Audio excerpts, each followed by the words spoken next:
द्वारा सक्रियता से दमोह लोकसभा क्षेत्र में प्रचार प्रसार किया जा रहा है। आपको लोकसभा टिकट कंफर्म होने का कितना विश्वास है? जी, मुझे 100% विश्वास है, क्योंकि हमारा काम होता है काम करना, और जब हम अच्छी ईमानदारी से काम करते हैं तो निश्चित रूप से पार्टी उसको मानती है और उसको अप्रिशिएट करती है। जी, और यदि पार्टी किसी और को टिकट देती है किसी कारणवश, तो क्या आप तब भी इतनी ही सक्रियता से काम करेंगी? जी बिल्कुल, मेरा काम है काम करना, पब्लिक को सर्व करना।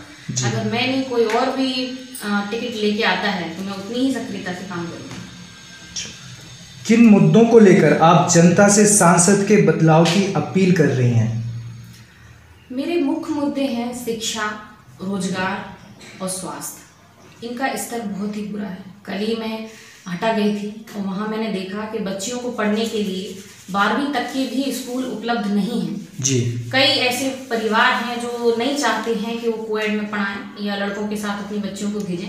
इस वजह से वो कुछ समय बाद बच्चों की पढ़ाई भी छुड़वा देते हैं। तो मुझे लगता है हर गांव में कम से कम 12वीं तक का स्कूल बच्चियों के लिए अलग उपलब्ध होना चाहिए। ये हमारे समाज की ज़रूरत है। जी, आपके अनुसार क्या लगता है दमोह किन मुख्य समस्याओं से आज भी जूझ रहा है? दमोह की मुख्य समस्याएं हैं बेरोजगारी, शिक्षा, गंदगी। उतना अच्छा नहीं है दमोह, यहाँ कोई भी सुविधा उपलब्ध नहीं है। और शिक्षा में दमोह का स्तर बहुत ही गिरा हुआ है। बच्चे पढ़ तो लेते हैं, डिग्रियां हैं सबके पास, पर वो जानते क्या है, ये मुख्य है। जी, दमोह में रोजगार लाने हेतु क्या प्रयास किए जा रहे हैं? चूँकि कांग्रेस प्रदेश में अपनी सरकार बना चुकी है एवं इन्हीं मुद्दों को लेकर कांग्रेस ने वोट की अपील की थी और जनता ने चुना भी। जी, कांग्रेस ने काफ़ी सारी योजनाएं बनाई हैं रोजगार को लेकर कि दमोह में कुछ फैक्ट्रियाँ हैं, मेडिकल कॉलेज की हम लोगों ने पहले मांग की थी, तो हम कोशिश करेंगे कि दमोह में एक मेडिकल कॉलेज आए। यूनिवर्सिटी भी मैं चाहती हूँ कि फ्यूचर में दमोह में एक यूनिवर्सिटी हो और यहाँ के बच्चों को पढ़ने के लिए कहीं बाहर ना जाना पड़े, यहीं उन्हें शिक्षा उपलब्ध हो। जी जी, दमोह में मेडिकल कॉलेज व यूनिवर्सिटी कब तक खुलने की संभावना है? जी, निश्चित रूप से कुछ समय बाद खुलेगी। अभी उस पर चल रहा है काम, क्योंकि अभी शपथ वगैरह भी नहीं हुई है, तो काम उस तरीके से शुरू नहीं हुआ है जैसा होना चाहिए। तो उम्मीद कर सकते हैं कि आने वाले समय में इन चीज़ों पे काम होना शुरू होगा। जी, दमोह के वर्तमान सांसद महोदय के प्रति आपके क्या विचार हैं? जी, मेरे हिसाब से उन्होंने काम नहीं किया है। गत वर्षों में अगर आप देखें तो उनका कोई भी ऐसी उपलब्धि नहीं है जो उन्होंने ये कह सकें कि उन्होंने वो किया है। ना तो उन्होंने कोई फैक्ट्री के लिए कुछ प्रयास किए हैं कि यहाँ के बेरोजगार नौजवानों को कोई रोजगार उपलब्ध हो सके, ना यहाँ पे मेडिकल कॉलेज उन्होंने लाया है या और भी कोई सुविधाएं हो, चाहे वो डॉक्टर की उपलब्धि हो या शिक्षा के लिए देखा जाए, तो कोई उन्होंने प्रयास नहीं करे हैं कि यहाँ के लोगों का जीवन बेहतर हो सके। जी, चूँकि आप एक डॉक्टर हैं, तो आपके अनुसार दमोह में स्वास्थ्य सेवाओं को किस प्रकार बेहतर बनाया जा सकता है? जी, मुझे लगता है यहाँ पे कुछ और मेडिकल फैसिलिटीज़ उपलब्ध होनी चाहिए। कुछ स्पेशल डॉक्टर्स होने चाहिए, चाहे वो पीडियाट्रिशियन हो या हार्ट सर्जन हो। गायने के लिए भी उतना अच्छा नहीं है। अगर केस बहुत ज़्यादा बिगड़ जाता है तो सीधे जबलपुर रेफर होता है, तो ऐसा नहीं होना चाहिए। छोटी छोटी समस्याओं को लेके हम या तो नागपुर जाते हैं या जबलपुर जाते हैं या और बड़े शहरों में जाते हैं। मैं चाहती हूँ कि यहाँ पे अच्छे डॉक्टर इसी क्षेत्र में उपलब्ध कराए जाएं, जिससे लोगों को इतना ट्रैवलिंग ना करना पड़े। जो खर्चा होता है, जो परेशानी झेलता है व्यक्ति, कि वो फ्राइडे को जाता है और संडे सैटरडे वहाँ पे अस्पताल बंद मिलती है। अगर नागपुर में वो 2 दिन सिर्फ ऐसे ही रहता है, बाहर अरेंज करता है, मंडे को उसका ट्रीटमेंट शुरू होता है, तो निश्चित रूप से परिवारजन काफ़ी परेशान होते हैं। यहाँ बेसिक सारे डॉक्टर उपलब्ध होने चाहिए स्पेशल, और गवर्नमेंट डॉक्टर्स की ये जिम्मेदारी है कि वो अपने कर्तव्यों को अच्छे से निभाएं। जी, और उन डॉक्टर्स के बारे में आपके क्या विचार हैं जो हैं तो सरकारी डॉक्टर, परंतु सरकारी अस्पताल में कम व अपनी प्राइवेट क्लिनिक पर ज़्यादा मिलते हैं? निश्चित रूप से उन्हें अपने काम पे ध्यान देना चाहिए। अगर हमें गवर्नमेंट जॉब मिली है तो उसका हम अच्छे से आह्वान करें और लोगों को अच्छी सुविधाएं प्रोवाइड करा सकें गवर्नमेंट ही हॉस्पिटल में। जी, प्रदेश में महिला उत्पीड़न देश में प्रथम स्थान पर है। चूँकि आप प्रदेश महिला महासचिव हैं, आपके अनुसार इसे कैसे ख़त्म किया जा सकता है, व क्या प्रयास सरकार द्वारा किए जा रहे हैं? सरकार द्वारा प्रयास किए जा रहे हैं और ये निश्चित रूप से एक बहुत गंभीर मुद्दा है। आज अगर आप देखें आंकड़े तो हमारा प्रदेश और शहर नंबर 1 पे है महिला उत्पीड़न में, जो नहीं होना चाहिए। अगर 50% आबादी को सम्मान नहीं मिलेगा, सुरक्षा नहीं मिलेगी, तो हमारा भविष्य कैसे सुरक्षित होगा, ये भी एक प्रश्न चिन्ह है। तो निश्चित रूप से इस पर काम होगा और कुछ महिला पुलिस की हम कोशिश करेंगे कि वो तैनात हो और इनकी स्पेशल सेल बने कि जैसे ही मुद्दा सामने आता है कि किसी महिला के साथ ऐसा हुआ है, उसमें क्विक एक्शन लिया जाए बिना देरी के। जी जी, क्या कारण है कि महिला उत्पीड़न में निरंतर वृद्धि हो रही है, किसी भी प्रकार की कोई कमी नहीं आ रही है? कुछ इसको आप मानसिकता भी कह सकते हैं, जैसे कि हम सभी इस मानसिकता के साथ बड़े होते हैं कि लड़का घर संभालेगा और परिवार का नाम रोशन करेगा और वंश बढ़ाएगा, जबकि महिलाओं को हम सिर्फ ये कह के बड़ा करते हैं बच्चियों को कि ठीक है ये तो पराया धन है। जब तक आप अपनी संतान को अपना हिस्सा नहीं मानेंगे, तब तक आप उन्हें कैसे सुरक्षित भविष्य दे पाएंगे। तो सबसे पहली गलती जो होती है वो घर से शुरू होती है कि हम संतान में ही भेद करते हैं कि ये तो पराया धन है। पराया धन क्यों है? आपकी बेटी है, जितना डीएनए एक पुत्र में होता है उतना ही डीएनए एक पुत्री में भी होता है जी।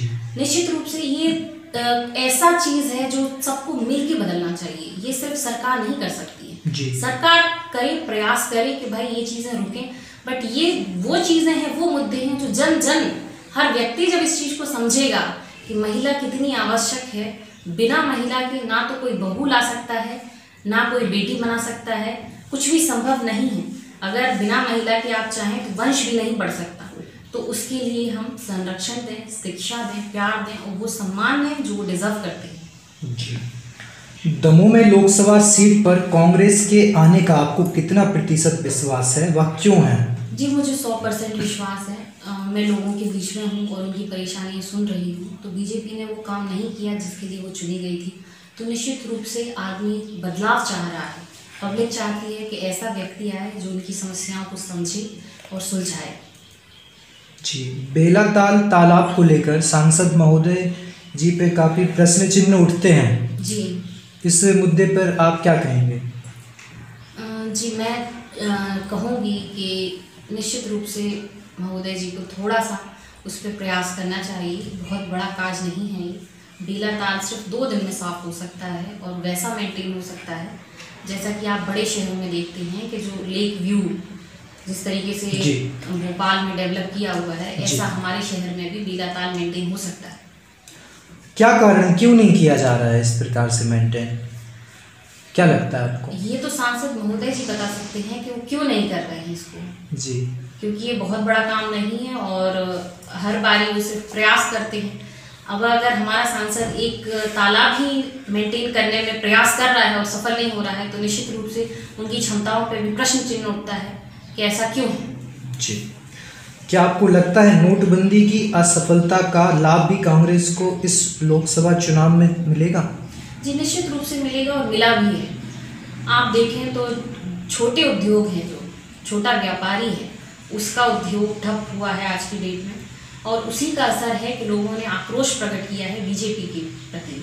अगर आप देखें तो ये घर में भी देखें तो अगर किसी ने महिलाएं नॉर्मली पे कुछ पैसे अलमारी के नीचे छुपा के रखती हों, वो भूल भी जाती हैं, तो हर किसी ने नुकसान उठाया है, चाहे वो उद्योगपति हो, छोटे व्यापारी हो या गृहिणियाँ हों, सबके पैसे बर्बाद हुए हैं नोटबंदी में। तो निश्चित रूप से लोगों में आक्रोश है। क्या जहां कांग्रेस के सांसद हैं वहां की जनता उनके कार्यों से संतुष्ट है? बिल्कुल संतुष्ट है। अगर आप इस मामले में माननीय कमलनाथ जी का उदाहरण लें तो बहुत अच्छा होगा। वो 35 साल से पद पे हैं, सांसद रहे हैं और जनता ने उनको चुन के आज इतने बड़े पद पे भेजा है। अगर आप उनका क्षेत्र देखें तो लगेगा कि कुछ काम हुआ है और क्या डेवलपमेंट है। जमीन आसमान का फर्क है दमोह में और उनके क्षेत्र में, तो निश्चित रूप से काम हुआ है। क्या यदि कांग्रेस का सांसद आता है तो क्या छिंदवाड़ा मॉडल के आधार पर दमोह का विकास किया जाएगा? बिल्कुल, हमारा प्रयास होगा कि अगर यहाँ हम सांसद को लाते हैं तो निश्चित रूप से छिंदवाड़ा मॉडल ही हम सेंटर में रखें जी। कि जिस तरीके से वहाँ पे विकास हुआ, आज वहाँ की आप बस स्टैंड देखें, शिक्षा के लिए स्कूल देखें, तो बहुत अच्छी सुविधाएं हैं। तो ऐसी हमारे दमोह में भी हों। जी, यदि दमोह में कांग्रेस का सांसद यदि चुना जाता है तो मुख्य किन कार्यों को प्राथमिकता दी जाएगी? मुख्य कौन से ऐसे 3 कार्य हैं जिनको प्राथमिकता से पूर्ण किए जाएंगे? जी, सबसे पहले तो स्वास्थ्य पे अगर मैं आ जाऊँ, तो अगर हमारा सांसद आता है तो मैं कोशिश करूँगी कि हर स्पेशल डॉक्टर, चाहे वो आइस का हो, कार्डियो सर्जन हो, पीडियाट्रिशियन हो, एनी, वो एक स्पेशल उपलब्ध हो वहाँ पर। नर्सेज हो, ठीक है, पियून हो, स्ट्रेचर वगैरह उपलब्ध हो। इंफ्रास्ट्रक्चर हम कोशिश करेंगे कि जितनी भी ज़रूरतें होती हैं अस्पताल में वो उपलब्ध हो। और जो पानी भर जाता है हमारे शहर में, कि अस्पताल में आदमी अगर बीमार है तो वो जा नहीं पाता है बिकॉज ऑफ वाटर लॉगिंग, तो हम कोशिश करेंगे कि ऐसी व्यवस्था हो, चाहे कितनी भी बारिश हो, कैसी भी परिस्थिति हो, पेशेंट अस्पताल तक जाने में परेशान ना हो। दूसरा, हम शिक्षा पे काम करेंगे कि हमारे यहाँ जो इंग्लिश मीडियम में प्राइवेटाइजेशन जो हो रहा है शिक्षा का, तो मेरी कोशिश रहेगी गवर्नमेंट स्कूलों में ही इतनी अच्छी हम शिक्षा दें कि व्यक्ति को प्राइवेट की तरफ ना भागना पड़े। जी। जी। हाल ही में ओजस्विनी कॉलेज में छात्रा की फांसी लगाने का मामला सामने आया है जो कि संदिग्ध है। इस पर आपकी क्या टिप्पणी रहेगी? जी, मैंने भी पेपर में पढ़ा था और सुनने में आया कि काफ़ी टाइम तक मीडिया को भी एंटर नहीं होने दिया। तो चूँकि सुसाइड नोट भी उसमें कुछ मिला नहीं है, तो निश्चित रूप से इस मामले की निष्पक्ष जांच होनी चाहिए। भाई, अगर आप महिलाओं को इस तरीके से परिस्थितियों में कोई व्यक्ति ला रहा है कि वो सुसाइड कर रही है या और किसी सर्कमस्टेंसेस से वो खुद कोई उससे अटैक कर रहा है कि भाई अटैम्प्ट कर रहा है, तो निश्चित रूप से इसकी निष्पक्ष जांच होकर सामने आए प्रकरण कि इसमें कोई लड़का इन्वॉल्व है या क्या चीज़ें रही हैं, कैसी उसने ऐसा स्टेप उठाया और उसका जीवन आज इन परिस्थितियों में समाप्त हुआ।